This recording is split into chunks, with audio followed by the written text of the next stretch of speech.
Hey everyone, Mr. Sujano here. In today's video, we are going to talk about EVO 2020. Let's get started. So just the other day, Mr. Wiz and Mike Ross had a presentation to unveil the games that are going to be featured at EVO 2020. There were some notable omissions and also some surprises. Alright, so here's the main list of games that will be featured at EVO 2020. We can see Under Night In-Birth, Smash Bros. Ultimate, Dragon Ball FighterZ, Street Fighter V Champion Edition, Samurai Shodown, Granblue Fantasy Versus, Soul Calibur 6, Tekken 7, and the big surprise, Marvel vs. Capcom 2. Now let's look at the main differences between 2019 and 2020. Looking at 2019's lineup, the very first difference I see is that it's Under Night In-Birth ST, where Under Night In-Birth CLR is featured for 2020. Now CLR has been announced but not yet released in North America. It's expected to release at the end of this month. Now keeping things at a line-by-line level here, the big difference on the second line is the fact that BB Tag is no longer featured in 2020. It's listed here on the 2019 card.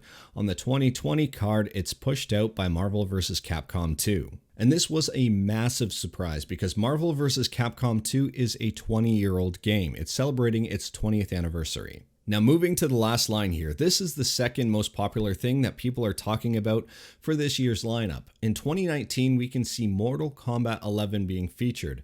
In 2020, that has been beat out by Granblue Fantasy Versus. Now this game has just released in Japan and will be releasing in North America and Europe March 3rd, 2020. And it's really interesting to me to not see MK11 on this card.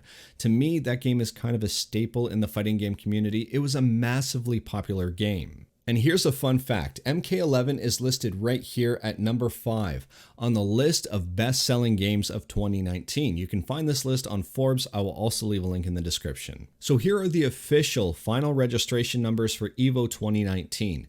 We can see right away that Smash had the largest amount of players at 3,492, followed by Street Fighter V, Tekken 7, Samurai Shodown.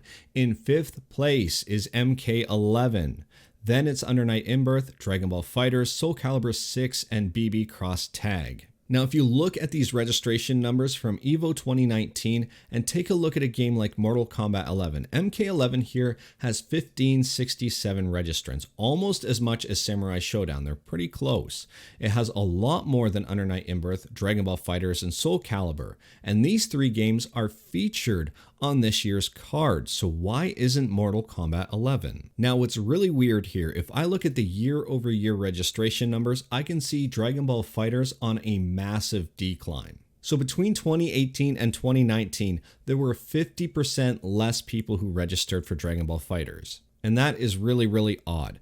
Now you can make the argument for Under Night In-Birth because it is a brand new version of the game. It will be exciting. Granblue is going to be a brand new game. People are going to be excited about it. But to say Mortal Kombat 11 should be knocked off over a game like Dragon Ball FighterZ or even Soul Calibur 6 is very, very interesting. Now I have not seen an official statement as to why MK11 is not on the main card. Now if you have seen an official statement or know some insider information, let me know in the comments below. I would love to share it with everyone. Now before you get angry at Mr. Wiz here and tweet at him or anything like that, I would say it might not even be his fault or even his decision. It might be a strictly business decision. It might be the owners of MK said, no, you know what? We don't want this game being shown at EVO. We want our own event. I don't know. Maybe they wanted certain stipulations for MK11. We want, a certain size of floor space specifically dedicated for this game. And maybe EVO couldn't offer it. There are a number of reasons. But at the same time, between 2018 and 2019, there was also some controversy when Smash Bros. Melee, or Melee, depending on how you want to say it, was also left off the main card. Now for a hugely positive note, I am very, very excited that MVC2 is on the main card. This is a 20-year-old game that is being featured at EVO.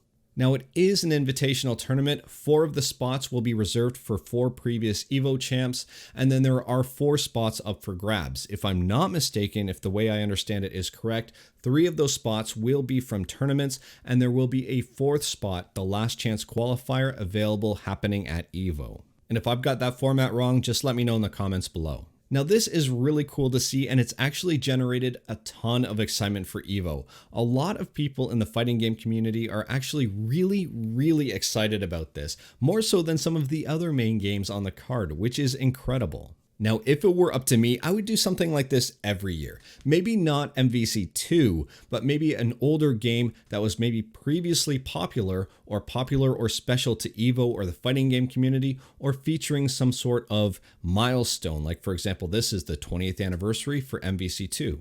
But anyways, that's all I've got for today. If you liked the video, leave a like. If you didn't like the video, leave a like. Hit that subscribe button, check out my other videos. Let me know what you think about this EVO card in the comments below.